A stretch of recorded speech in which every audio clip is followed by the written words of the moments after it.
we focus on option flow analytics, which is an interesting specialty that kind of grew out of some things we were trying to do at B of A and challenges that that I was facing at B of A, and as were the other traders, in really getting a handle on options order flow in the modern kind of highly automated, high speed environment. Basically, after having enough salespeople yell at me, "What are you seeing in Microsoft? What's going on?" and really not having an answer,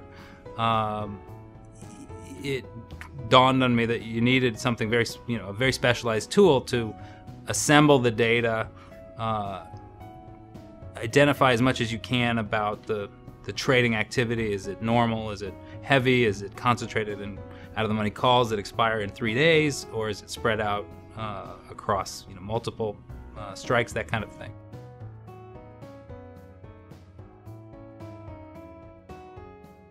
OptionAlert is our flow, monitor, and analysis tool. It's a very simple, interactive alert and recap system that lets individual users set up exactly what they want to receive. So somebody trading biotech names can limit exactly the content that he's going to receive to alerts on biotech names, and you can get even down to very specific types of trades if you care about out of the money upside call buyers that are sweeping through the offer. You can get specifically that type of trade and nothing else. Or you can, what most people end up doing is kind of weaving a bunch of alert triggers together. And then in addition to the alerts that a user receives, they have at their fingertips recap of any volume and anything that they can basically think of for in a live sense, as well as historical data.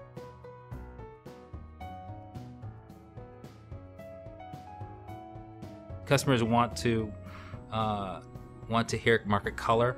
They want to hear opinions. That's an important part of the process. What is your view on Apple going into earnings? The only way that I kind of could comfortably say, okay, here's my view on Apple, was to at least have some sort of technological crutch to basically say, well, we're seeing a lot of call buying. I can tell you in the last 3 earnings, it's moved an average of 2.5% as a reaction.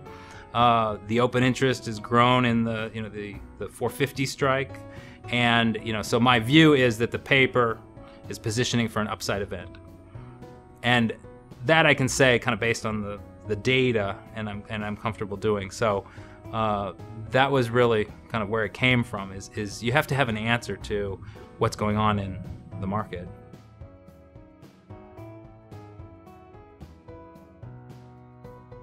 Fragmentation is a big issue. I mean, you have 9 individual options exchanges, so you've fragmented the liquidity across 9 platforms. The biggest liquidity providers, market makers, are quoting in all 9, but they're not quoting with a lot of size in any one of them, because those markets are all live at the same time. And if you're out there, quoting 1,000 up in 9 different places, if something happens, you could potentially trade 9,000 contracts when really you just wanted to trade 1,000. That was your comfortable size.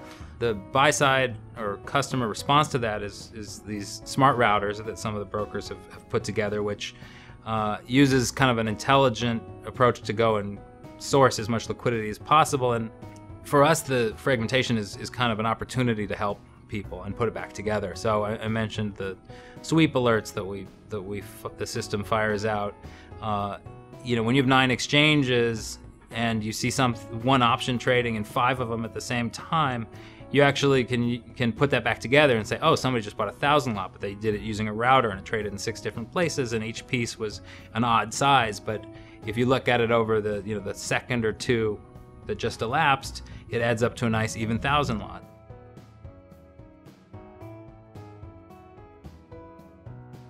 We have salespeople and we have traders. There are different challenges for each. The traders tend to be very bombarded with information, overloaded basically. So the challenge for the traders is getting them the right information kind of as seamlessly as possible into their process. So we kind of address that by having these very sophisticated triggers that if a energy trader cares specifically about the leaps in these 5 stocks, he can limit the alerts he's going to receive to that exact type of trade. The challenges for salespeople are kind of different. Salespeople need ideas to pitch to customers. They need, it's the opposite of the traders that are overloaded. The salespeople kind of tend to be a little bit starved for information. They're trying to figure out what's going on so that they can call their customer, and so they can be very intelligent in front of their customer. So for the salespeople, we kind of turn up the richness of the alerts so they see more in terms of unusual spikes in volume, unusual directional volume, big changes in implied vol. And so getting the information to the salespeople with as much help as possible towards interpretation of it, leading to an order, is the challenge that they face that we help them with.